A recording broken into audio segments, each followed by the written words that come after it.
Hey guys, Noel here, and it is Easter Sunday for maybe another couple minutes. So, happy Easter! Super important holiday for the Christian persuasion.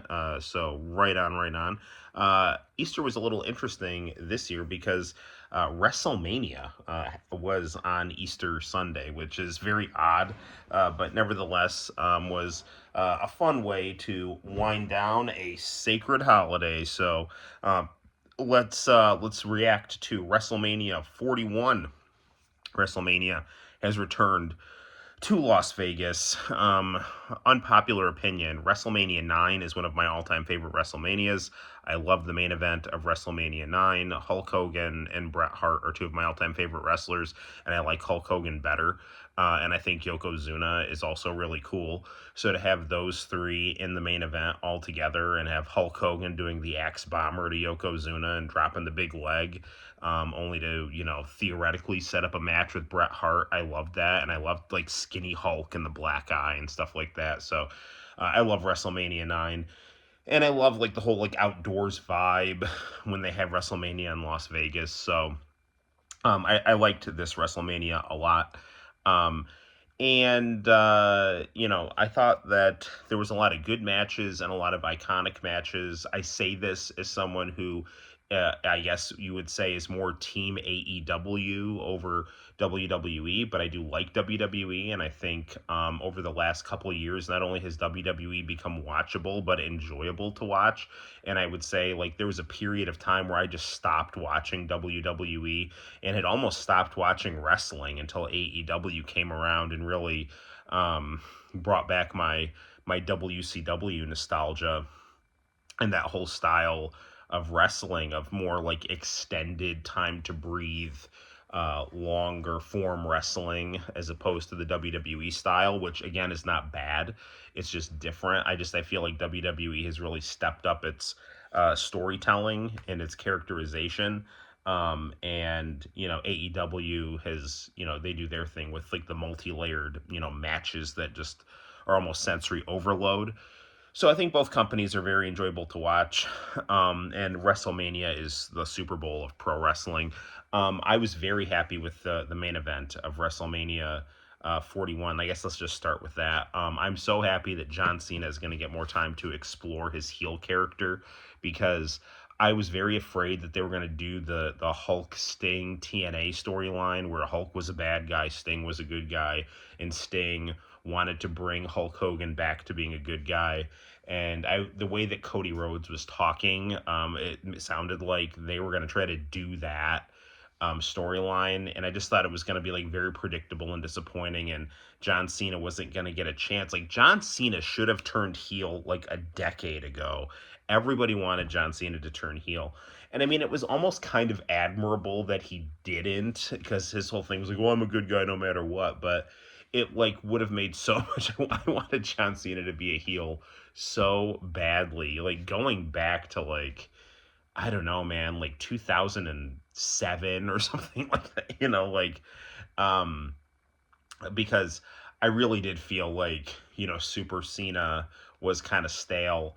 And I kind of bought into, I like, as being like a younger, more naive wrestling fan, I kind of bought into, like, oh, CM Punk is more real than John Cena bullshit. And now I look at those two and I think that John Cena is a much better steward for wrestling and a much better professional wrestler than CM Punk. And I think CM Punk had, like, a horrible impact on AEW. And John Cena has just been nothing but, I think, kind of just cool headed, and someone who just, the reason he gets cheered now is the same reason Hulk Hogan got cheered at WrestleMania 18. It's like fans respect the work and the mileage that he has put in. And John Cena is now at this kind of point in his career where you can't do anything but respect his body of work and his longevity and his endurance, and what he's done both as a professional wrestler and as a celebrity. I mean, because he's run a good race, and now it's really cool is that he's finally getting able to explore this, like, Hollywood Hogan style character. One thing that I don't like is that they're not giving John Cena heel merch. Like, I want to buy John Cena heel merch so badly, and they're just leaving money on the table, not having John Cena have like a unique heel look, like shave his head, grow some 5 o'clock shadow, like something like that, Like, I get that his whole thing is I'm going to be petty. Like, it's almost interesting. Like, Hulk Hogan's heel persona was like an inversion of his love of being over the top. So he went from like over the top superhero to over the top supervillain. And I loved that. Like, if you watch like the early Hollywood Hogan promos, he's like just like cackling, like he's out of control. And he's like using his deodorant like right guard taglines and just he's like acting like totally unhinged, and I love it. um John Cena's heel persona, like what he's pulling from, is like being like a petty person in a breakup, which is like interesting. And John Cena is able to kind of use, I guess, that thing inside of him, and then couple that with his like decades long experience as someone who's been in the pro wrestling business and has a rapport with the fans. So he's able to kind of combine his grizzled veteran and his pettiness and have that be his character, and he's doing really good with it. And I want to see him able to show his chops as a heel, because Sting is like my second favorite wrestler of all time. He's the only guy who's never needed the WWF, and he could hang with Hogan and Flair and anyone and just be cool as hell. He cannot play a heel very well. It is something Ric Flair can't play a baby face very well. Hulk Hogan is the only guy who can be the perfect heel and the perfect baby face. And I think that John Cena might not be able to do it that well, but I think if he really explores that, he could be really interesting at like showing his chops as a heel and his chops as a baby face. And so I'm really happy that this character gets more time to breathe, and I'm happy he's earned the 17 world heavyweight titles. Broke Ric Flair's record. So the match itself, I did not mind. I've heard like kind of the kind of the internet wrestling fans like, oh, the match was boring, blah blah blah. But it's like that. Like, not every match has to be an AEW style match, and I say that as someone who loves AEW style matches, and that's why I love AEW. But like, I mean, Kenny Omega is like one of my all time favorite wrestlers, but the slow moving heel psychology of John Cena I thought was great. They kind of him kind of like almost like playfully referencing like Sting from Starrcade '97, just kind of Sting was a baby face there, but like Cody had said, "Oh, you're like pale like Sting," and Sting was kind of like moving in that match, like kind of dejected because I think he knew the match was gonna be like effed up. But it's almost like Cena like watched Hogan versus the Giant at Road Wild, where like for the first, like, and Hulk Hogan was like a heel for the first time, and he kept like dipping in and out of the ring and just kind of like just moving in a very nonchalant way, but with purpose. I really enjoyed that because, Cena's whole thing is not to be like this knockout technical wrestler. His whole thing is to do what he knows how to do well, and I thought he did that well as a heel. I mean, the only thing I might have added was like more interference. Like I don't know, like where was The Rock? Like, they set up this whole really cool like Majin Cena storyline where John Cena's dark side has been like unleashed, and he sold his soul to The Rock to to break Ric Flair's record, and it's like The Rock has not shown up, so they're leaving money on the table with stuff like that, with like Cena not having heel merch and not having The Rock get involved. But the reason I think they're doing this is to protect Cody, and I think it's stupid because like Cody is a big boy. Like, I mean, like, I don't care. Like, yeah, like Cody got booed out of AEW, and I think they're afraid that he's going to get booed out of WWE. But it's like, dude, man, it's like part of being a pro wrestler. And I mean, obviously, these guys know it. They're a lot better than I do. But like, part of being a pro wrestler is like, yeah, you're going to get cheered, you're going to get booed, but you got to be the best at your character so that you can hang with whatever they throw at you. Like, I couldn't stand after WrestleMania 18 that they turned Hulk Hogan babyface, because everybody loved cool Hollywood heel Hollywood Hulk Hogan, and they broke up the NWO because it was too cool. They're like, we can't have like popular bad guys. It's like that's bullshit. Like that's how Steve Austin saved WWF from going out of business, was by being a cool bad guy. That's how Hollywood Hogan and the NWO really, reignited fan interest in pro wrestling, was by being cool bad guys. And if you are someone like a Sting or a Kurt Angle, or or a Bret Hart, who's like really good at being a good guy, then like awesome, then do that and see how you hang with the bad guys, with everyone going like at 100 miles an hour. I'm not saying you got to like sandbag and bury people, but like, like just go do your best, like be your best bad guy and be your best good guy, tell a good story and let it happen. Don't worry about protecting people, but I can't be too cool as a bad guy. Like, no dude, go for it, man. um like, you owe it to yourself not to hold back. And Cody can handle himself too, and the writers can handle him too, um anyway, I did think that Cena's like minimalist entrance was interesting, and I thought Travis Scott coming in, with his Fiend song and stuff like that was cool, and like heel Cena, I'm just again really excited to see that character develop, and I thought the match was interesting and fun and exciting. I loved the ending because I seriously thought Cena was going to lose, and I was really happy that he won. I was kind of like jumping up and down, so good stuff. Other matches that stood out, I actually really like Tiffany Stratton and Charlotte Flair. I love Tiffany's Barbie dollhouse entrance. I thought it was crazy. She chipped her tooth at the end. Tiffany Stratton is just beautiful to look at, and so it's kind of crazy her tooth got messed up.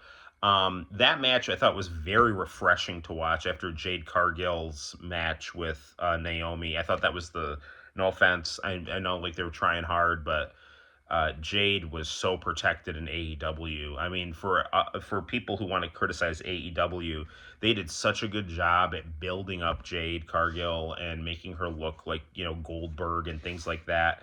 And I think just her time in WWE has just exposed the fact that she can't really do wrestling like in a way that an average wrestler can do. She's got a great look, and I think what Tony Khan or whoever was booking AEW with her did was, you have her look, have her have short matches, do a couple things that look good, and then just send her backstage, because the more she's out there, the more she exposes herself as this kind of clunky and slow. She is like physically strong. I mean, that one time she caught Trinity in that like weird angle, and she just like held onto her and slammed her. Like that was like really cool, but the whole match was like going in slow motion. So yeah, I didn't think it was great, personally, but like who the hell am I to criticize? I'm happy that CM Punk lost, because I don't personally like CM Punk based on his pettiness toward AEW and the way he conducted himself, at Wembley and things like that. So I was happy he didn't win, just personally. um, but anyway, I thought it was. I kind of was hoping that Paul Heyman and Seth Rollins would team up, and I thought that match was very well wrestled by CM Punk, Rollins, and Roman Reigns. So I thought those guys did an awesome job and all had good chemistry and all worked really well together. What else stood out? Logan Paul's awesome. Logan Paul and AJ was a great match, and I knew that was going to be good because AJ's a veteran who can kind of help set the tempo, and Logan Paul is lightning in a bottle, and I don't care what anybody says. He's awesome, and he's super athletic, and he's super charismatic, and he's going to be heavyweight champ someday, and I think he's going to be the face of WWE someday, and you can tell that he really loves what he's doing, and I have nothing but good things to say about Logan Paul as a professional wrestler. Santino has, took to him, right away. I mean, Santino cried at the WrestleMania that he lost. Um, so Logan Paul's awesome, and the people who hate him, that's good heat. That's not go away heat. They might think it's go away heat. And there's also another good thing about Logan Paul too, is even if he gets go away heat, it doesn't matter, because his go away heat is still good heel heat. He's never boring to watch. He's always like just that good at what he does. He's undeniably good at what he does in the ring, and you can say how much you don't like him or whatever, but he's really good. What else stood out? Drew McIntyre won. That was fine. Um, uh, Jay Uso won. That was fine. That was a fine match. I'm just trying to think of anything else that like stood out. I can't think of like a match other than the Jade Cargill Naomi match that was like where I watched that match and I was like, man, that's like that match is not great. People might say that the Cena match wasn't good, but to me, I think it was just like that was the psychology of the match. And you might say that Cena and Cody don't have good chemistry. I don't think that that's the case. I do think that, maybe Cena and Cody, they have like average kind of chemistry in the ring, but like I do think that that was a good, well wrestled heel match by John Cena. And I loved the ending. I think Cena with Travis Scott is a very cool pairing. I want more heel Cena because that is going to be money. That is going to be a notch on John Cena's legacy. And I think it will be interesting to see what he does. They need to use him. They need to let him have a run. He deserves a run. He deserves a heel run. He deserves to explore that character because he can add a whole new dimension, a whole new chapter to his career. Hulk Hogan reinvented himself at his like in his 40s to become like the revolutionary force in professional wrestling that created the Attitude Era. So I really am interested to see what John Cena can do because John Cena is an actor. Like he knows how to act too. It's like there's all these guys like Hogan, Rock, Cena. They always bring something special to the table because of their acting chops. Even though they're cartoony actors, it's good. This is a cartoony, spectacle oriented sport. Um, Last thing I want to mention is Steve Austin coming out like he's drunk in a four-wheeler, slamming into the barricade and knocking a fan down. I was like, what the hell is going on? I remember like all of a sudden Steve Austin comes out. I was like, what? What is Steve Austin doing here? And I'm like, oh, he's probably gonna announce something like the fan numbers or something. And he just comes out there like speeding in a four wheeler, doing loops around the ring. I'm like, is like? I know he's not really drunk, but he's acting like he's drunk. And he then like slams the thing into the barricade, and a fan goes flying. So I thought that was hilarious, and hopefully everybody's okay. I could tell Steve Austin kept like checking on the person like afterward, but that was hilarious. Um, Another hilarious thing was I think Bret Hart's reaction to Triple H, like getting in the Hall of Fame, like when Triple H went to go shake his hand, Bret's expression on his face was like, "Whatever, man."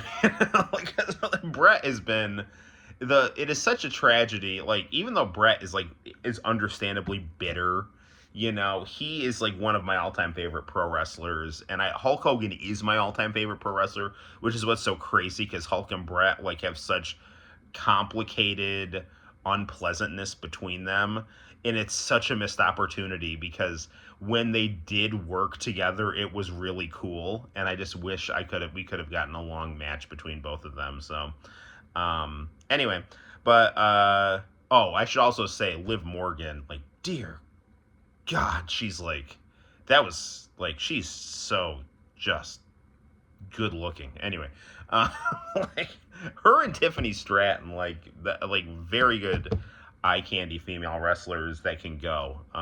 So yeah, Triple H is still yammering on right now. He's got quite the interesting shaped beard. So anyway, so yeah, good WrestleMania. I loved it.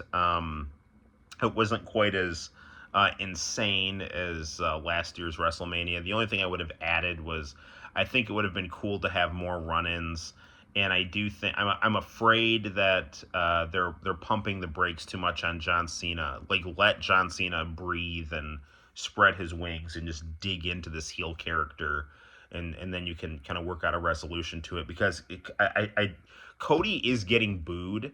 But it's gonna happen. It happened in it happened in AEW. He is kind of one dimensional. So let him get booed. Let him get booed. Let him bounce back. Cody is in a much safer space to get booed in WWE because AEW has got the smart fans that don't like good guys. WWE is much more geared to like a Hogan, Cena superhero fan base, that will appreciate Super Cody, you know? So that character is much more secure in WWE than it was in like a place like AEW. So Cody, let him get booed. Like I think it will work out. Let Cena be able to do his thing. Anyway, that's just my thoughts. Uh, Till next time, guys. My name is Noel. You take care. I'll see you in the very near future for more fun and excitement on the Noel Comics YouTube channel. Bye bye.